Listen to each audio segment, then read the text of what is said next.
Things that I would purchase if I were just beginning this DIY botulinum toxin freeze juice journey. As a reminder, I am a licensed and practicing esthetician, but I am not your licensed and practicing esthetician. This is not medical advice. Do your own research. 0.3 ml syringes. Okay, I prefer these because I have older eyes and can't wear my glasses while I'm doing my injections. And these ones are easier to see the marks.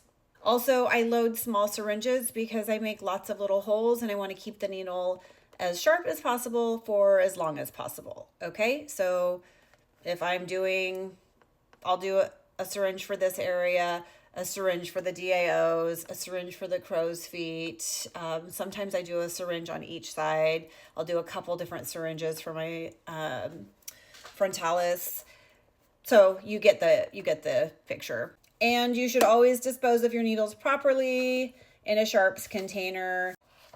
I believe it's super important to track every service that I do on my skin, just like I would if I were in-house or with a client. And this is something that I just asked ChatGPT to make a photo of my face so that I can track all of my services. Okay, so this is essentially, this is specific to botulinum toxins.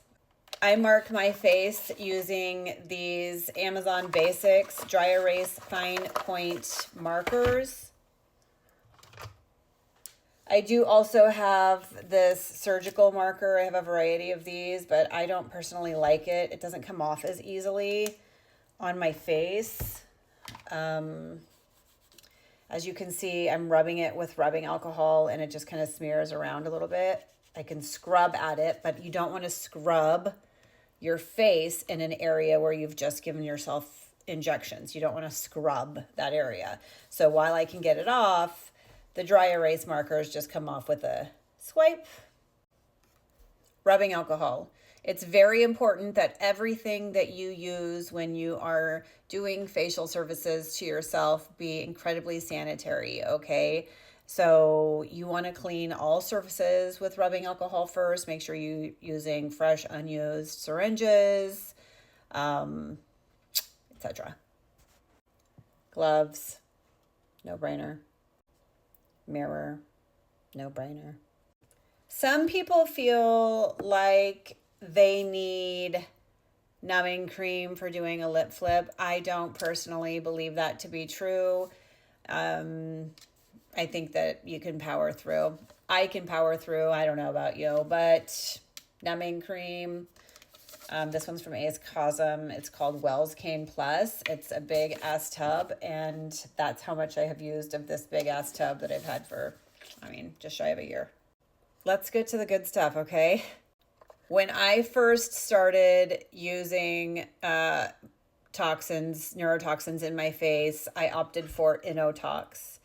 This is a very beginner friendly, comes already reconstituted, ready to go. It is 1 to 2.5, so each unit is 2.5 cc's on a syringe. So 2 units is 5 cc's, etc. And this one was very simple. Did it last as long? No. But it allowed me an opportunity to try and not have to worry about the fuss of reconstituting it on my own. This was a good beginner one. Also, I have bought it a couple times since I did it in my face, and I've used it for Barbie facials in microneedling, and I love those. Next, I used Naboda, and I have bought this multiple times, both in 100 units as well as 200 unit packages, and I loved it. I say loved past tense because I've moved on to something different that I think I might love more. I didn't even know that was possible because I really did like this a lot. This is a really great botulinum toxin, and I highly recommend this one. I also have used this in Barbie facials, and it's been fantastic. most recently, and I wish I had the box, for some reason I don't, I bought 200 units of Wonder Tox, and this one has been my favorite. It became effective the quickest so far of the toxins that I have used. And I reconstituted it 1-to-1. Not everyone does that, and that's fine if you don't. But I really did like this. If you are still here and you have tried a different toxin that I didn't list in your DIY journey, let me know which one you have used and if you feel like I should try a different one next.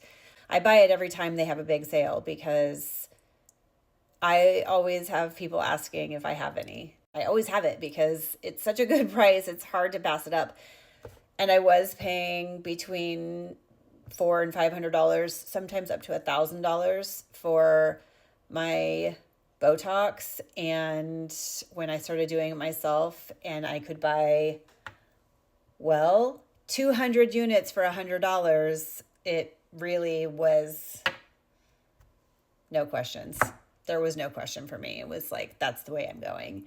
And my most recent injections would have cost me upwards of $1,800 had I done them in a professional medical spa type setting, and I paid under $100. So I'm all right with that.